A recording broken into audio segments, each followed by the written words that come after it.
आले देवा, वासरूही मेलं. आता मला तुम्ही सांगा देवा, संतांचा महिमा काय? देव म्हटले काळजी करू नका, आताच्या नगराच्या राजाला राजकुवर झालेला आहे, कित्येक दिवसाने मुलगा झालेला आहे. एक काम करा, जा त्या मुलाला जाऊन विचारा, 8 दिवसाचा मुलगा आहे. नारद संत म्हटले देवा मी काय, आणि गेल्याच्या नंतर देवालाच विचारू लागले. स्वतः संत आहेत नारद संत, देवाला विचारू लागले, भगवंता या जगामध्ये संतांचा महिमा काय असतो, काय आहे? आता देवालाही प्रश्न पडला, स्वतः संत असताना स्वतःच प्रश्न करतायत की संतांचा महिमा काय? देव म्हटले काळजी करू नका, एक काम करा. म्हटले काय?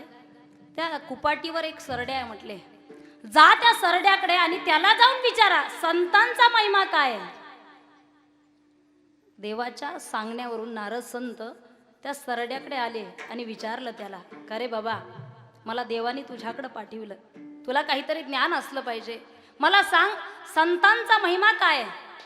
नारद संतांनी प्रश्न विचारल्याबरोबर त्या सरड्याने देहत्याग करून टाकला, प्राण सोडले. नारद संत हे परत आले, तेव्हा ज्याला विचारायला पाठवलं होतं त्याला विचारल्याबरोबरच तो गचकला, केला तो. आता सांगा संतांचा महिमा काय? देव म्हटले काळजी करू नका, एक काम करा, त्या झाडावरती एक पोपट बसलेला आहे, त्या पोपटाला जाऊन विचारा. नारद संत आले, पोपटाला विचारू लागले, हे पोपटा, अरे संतांचा महिमा काय? प्रश्न विचारल्याबरोबर त्या पोपटाने सुद्धा देह त्याग केला, प्राण सोडून दिला.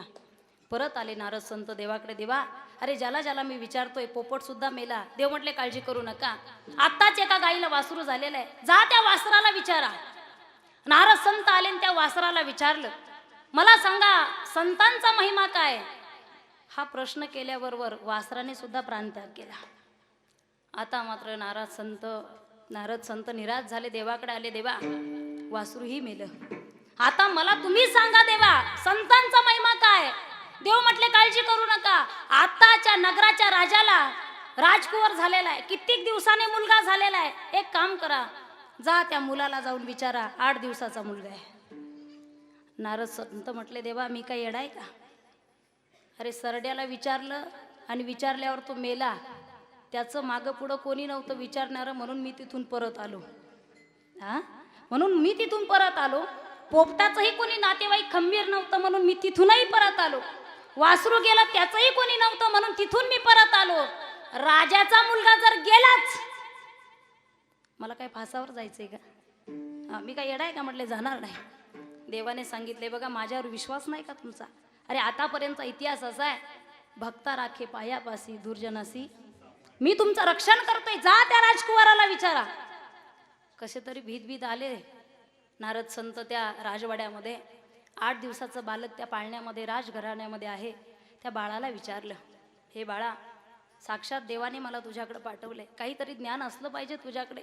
अरे माझा एक छोटासा प्रश्न आहे, ज्याला ज्याला विचारतोय तो प्राण त्याग करून देतोय, पण मी शेवट तुला विचारतोय, मला सांग संतांचा महिमा काय. 8 दिवसाचं लेकरू बोलायला लागलं. किती? 8 दिवसाचं लेकरू बोलायला लागलं. हे बघा, मी पहिला सरड्याच होतो, पण नारद संत तुमचं मला दर्शन झालं आणि मी पोपट झालो. पोपट झाल्याच्या नंतरही मला तुमचं दर्शन झालं, नंतर मी वासरू झालो, नंतरही तुमचं दर्शन झालं आणि माझा जन्म या राजघराण्यामध्ये झाला. हा काही महिमा कमी आहे का संताचा? म्हणून संत चरण रजा, ज्याचं आचरण चांगलं आहे त्याचे चरण चांगले असतात. एखाद्याचं चरण दिसायला किती सुंदर असेल आणि आचरण चांगलं नसेल, सुख मिळेल तरी ते चरण धरू नका. बघा तुमचा उद्धार होणार नाही. संत जगहितासाठी कार्य करत असतात. संत आहेत, दुसरे मायबाप आहेत. फार छान योग आहेत की आता नागपंचमी आणि त्याच्यानंतर रक्षाबंधन आहे. नवीनच लग्न झालेल्या मुलींसाठी हा मोठा पर्वकाळ असतो महाराज. मी सुद्धा एक कुणाची तरी मुलगी आहे. पंचमी आली की ती सासरवासीन वाट पाहत असते. ती म्हणत असते घरामध्ये, हे बघा मला पंचमीला जाऊ द्या, कारण त्या पंचमीला आमच्या गावामध्ये मोठ्या उत्साहामध्ये तो कार्यक्रम साजरा केला जातो.